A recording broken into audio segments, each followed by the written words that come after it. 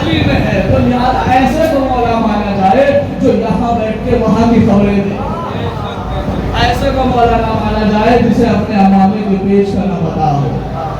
تو لہٰذا مولا ایسا ہونا چاہیے جس کا علم بہت زیادہ اعلیٰ ہو۔ اس کے بعد سنیے بسم اللہ الرحمن الرحیم، آیت سنا دو آپ کی بارگاہ میں، قرآن مجید سورہ مبارک کلام اٹھا کے دیکھیں 29واں پارہ، میرا اللہ مولا کس کو مانا جائے، اتباع کس کی کیا جائے؟ کہا اتل بعد ذالک زنین، کہا یاد رکھو مسلمانوں کبھی اس کا اتباع نہ کرنا کہ اتل بعد ذالک زنین، کہ جس کے حسب نسب کا نہ پتا ہو، حسب اور نسل کا نہ بتاؤ۔ قرآن کی آیت پیش کر رہا ہوں کہ مولا اس کو مانا جائے گا جو اعلیٰ شجرے والا ہوگا، مولا اس کو مانا جائے گا کہ جس کی نسلوں کی طہارت قرآن کی آیتیں موجود ہوں، جس کی نسلوں کی طہارت کے لیے۔ تو لہذا عزیزان گرامی ہمیں چاہیے کہ ہم کسی ایسے کی اتباع کریں جس کی اتباع قرآن کی نظر میں صحیح ہو۔ جب آپ کے پاس بیسٹ آپشن علی والا ہے تو آپ کو کس نے حق دیا کہ آپ دوسروں کو مانیے؟ علی کے مقابلے میں کوئی آ ہی نہیں سکتا، چونکہ علی وہ ذات ہے کہ جس کے لیے رسول فرما رہے تھے یا علی انت مثلی وانا مثلک، اے علی تو مجھ جیسا ہے اور میں تجھ جیسا ہوں، اے علی تو مجھ جیسا ہے میں تجھ جیسا ہوں، اے علی تو مجھ جیسا ہے میں تجھ جیسا ہوں۔ بس یہ حدیث سنا کے آیت پڑھ کے استنباط کر کے آپ حضرات سے اجازت دے رہا ہوں، اے علی تو مجھ جیسا ہے میں تجھ جیسا ہوں۔ سورہ بقرہ آیت نمبر 106 پارہ نمبر 1، بسم اللہ الرحمن الرحیم، ما ننسخ من آیت او ننسها نأتی بخیر منها او مثلها۔ قرآن کہہ رہا ہے کہ ہم وہ زمین سے کسی کو اس وقت تک اٹھاتے نہیں، کسی آیت کو منسوخ نہیں کرتے، کسی حادث کو بلاتے نہیں جب تک اس کی جگہ پر اس سے بہتر یا کم سے کم اس جیسا نہ لے آئے۔ تو بھیا نبی کی جگہ پہ اگر کوئی آئے گا یا تو نبی سے افضل آئے، دنیا نے کہا نبی سے افضل موجود نہیں ہے، تو کم سے کم امام بخاری کی لکھی ہوئی روایت دیکھ لو کہ جب نبی سے افضل نہ ملے تو امام بخاری کہتے ہیں کہ نبی نے علی کے کاندھے پہ ہاتھ رکھے گا، یا علی انت مثلی وانا مثلک، اے علی کائنات میں اگر مجھ جیسا کوئی ہے تو تو ہے، اور تجھ جیسا کوئی ہے تو میں۔ لہذا عزیزان گرامی ہمیں چاہیے کہ ہم ایسے کا اتباع کریں جس کا اتباع قرآن سے ثابت ہو، ہم ایسے کو مانیں جس کے لیے قرآن ہمارے لیے روح حیات بن کر آیا ہے۔ تو لہذا میں انہی کلمات کے ساتھ ساتھ اپنے گفتگو کو ختم کرنے کے ساتھ ساتھ پھر ایک مرتبہ میں گزارش کر رہا ہوں جو مومنین لائیو دیکھ رہے ہیں دلی کے مومنین سے کہ محفل شروع ہو چکی ہے باقاعدہ، اور شعراء کرام جو بیرونی شعراء کرام تھے وہ بھی تشریف لا چکے ہیں، تو لہٰذا جو لائیو دیکھ رہے ہیں یا جو باہر کھڑے ہو کر میری آواز سن رہے ہیں وہ جلد سے جلد فرش مسرت پر تشریف لے آئے تاکہ محفل کو اور بہت ہی اچھی طریقے سے منعقد کیا جائے اور بہت اچھے طریقے سے آپ حضرات جو ہے سن سکیں۔